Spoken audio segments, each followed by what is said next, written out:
What's going on here? Oh, you're waking me up again, Jack. Oh.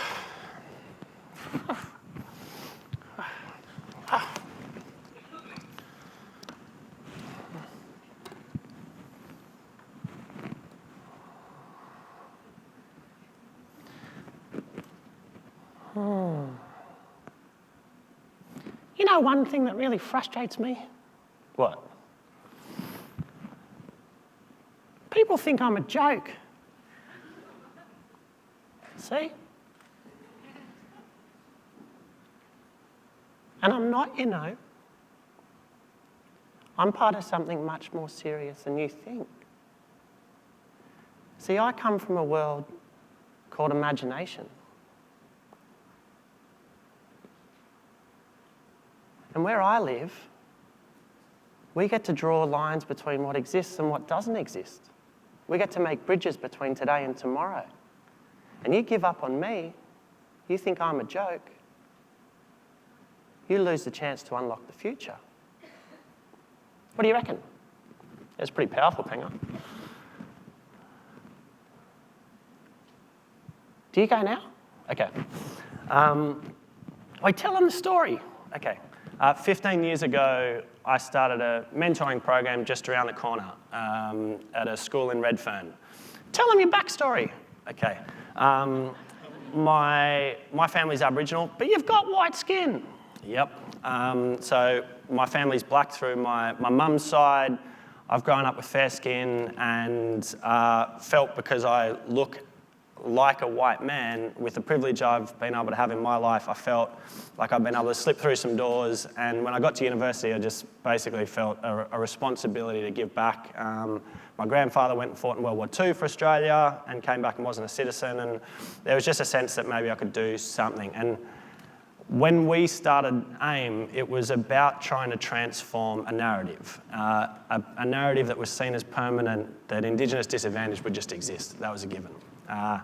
That Aboriginal people in Australia were amazing athletes, destined to be athletes, could be artists. And it's just story, isn't it? Yeah, you're not wrong, Penga. And what I thought was we could start to rewrite a story. And we could go and sit down with some kids and we could use imagination to unlock these kids' psychological frameworks. And what we did at the beginning, 2005, I was 19, is we started working with 25 kids and we created a set of workshops and we got some university students to come along and mentor. And the intent was that we could shift the kids' story, the internal story around where they saw their future was. Now, there was no pity in this setup. There was nothing about saying to the kids, we're coming down to your level. Yeah, we'll understand some of the context, but the only way you're getting out of this is through work ethic and through ingenuity and through imagination. Tell them what happened in 2007. Okay, so 2 years after we started in 2005, I faced this crisis moment, which is, holy shit, I can't stand in front of kids anymore because now I have to run an organisation. And I have to work out how to run a board of directors, how to set up our HR, how to write position descriptions, how to set up learning and development platforms, how to do tax, how to talk to our finance person, how to find a finance person, how to get money. And then suddenly realised that we're going to have to train people up to deliver our imagination experience on the ground. And we brought in some staff, we expanded to another place in Wollongong and started running in another site. And I was spending 3 hours a day talking to this guy who was a program manager down there, coaching him through how to run a workshop and how to run a session with kids. And that is not sustainable. You're right, Penga. And so I then started writing and writing a curriculum. And in that time, what we were able to do was to bring together a series of workshops and experiences which we borrowed from Broadway in New York, where the show starts on the sidewalk. We borrowed from Platinum hotels, so kids feel like concierges are meeting them upon arrival. We borrowed from raves. When kids walk into an experience at a university campus, it's like a rave at the start. There's huge DJ, there's lights, there's everything. And then we borrowed from television because I couldn't be in the room everywhere. And if we could take the heat off our facilitators having to be experts and we could have a TV show that helped facilitate the experience, we might be able to free up our mentors to go and cross the line and sit with the kids and talk to them as equals. We've created 400 plus 1 hour shows since 2005. It's really been how we've been able to unlock the scale. So we're now right across Australia, 6,500 kids in Australia, Indigenous kids. The X factor is at 40%, 42% of Indigenous kids go through high school, and then, 42% of 18 to 25-year-olds are in university training or further employment. And AIME kids have been able to go through at 75, 76, 77%, literally closing the educational gap and moving through into employment, education and parity. And that's cool, but that's average. You know, I don't want these kids to be average, I want them to be exceptional. And I think our opportunity is to look at these kids through a different paradigm. And the paradigm is that they are not a problem to be fixed. If you can give tools to the kids who are seen as the problem and a stage for them to rise up, they can be a solution more than you can ever imagine. And that's what we've been able to develop over the last 15 years. So we just expanded. We met Panga 2 years ago. Yeah. It had been 1,000 years I've been alive. I was stuck under a rock. You'll see I've got all these scales. I got struck by lightning, purple. The purple came out of the lightning. And then I got a call from AIME, and my agent took the call and said, do you want to do a TV show with these guys? And I was like, oh man, I don't know if I can do this. And then what really drew me to it was, imagine if we could create an imagination curriculum for NGOs, for teachers, for entrepreneurs like where you were in 2007, Jack.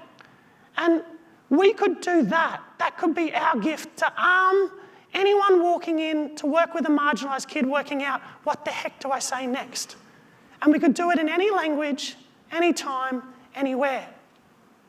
I thought, yeah, okay, I'll stop drinking pina coladas and I'll get off my ass and I'll lose my ego and I'll get involved in this thing. So for the last couple of years, I've been a part of the AIME Puppet Show, which is one of the features of the imagination curriculum. There's also a Game of Life, which is a 30-minute interactive imagination game that kids get to play. There's Failure Time. I love Failure Time. It's like the modern Acropolis where you get to wander around and learn from different people, just like tables like this. Everyone's a mentor. But the best thing is kids are learning under the headline of failure. So you eradicate shame and this idea of perfection. So where we see ourselves going, can I take the lead? Yeah, go for it. Is that in the next 3 years, we're going to lead a global pilot in Uganda, South Africa, Nigeria, the United States, and with our African Australian kids in Melbourne to test the power of the imagination curriculum. We're also going to knock out of the park the most incredible imagination and curriculum experience for Indigenous kids in Australia. And what our offer is to you is, if you want the partners, like old mate was talking about before, didn't he do a good job? He was really good. If you want the partners, if you want that creativity, if you want the innovation, if you want to go lateral, we can do it with you. If you want a creative agency that can create an imagination curriculum off the shelf for you, that's done over 400 hours already, that's spent over $50 to $100 million on research and development for you, and can lead in this space and be a great partner, put me in the game, coach. Panga, we might have to wrap up because we're finished with time. Any final thoughts? Well, in puppet land, we love to bow, so I think we should bow. Ready? 1, 2, 3, and applause. Thank you. Thank you very much.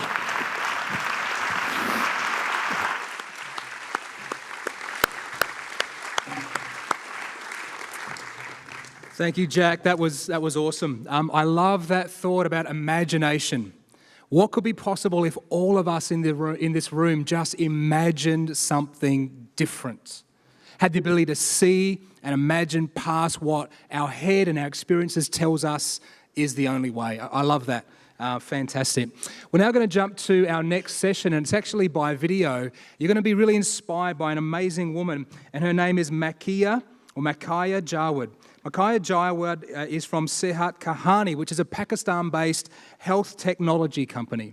An amazing story, an amazing woman, and if you can right now just look to the screens and you're going to be inspired right now.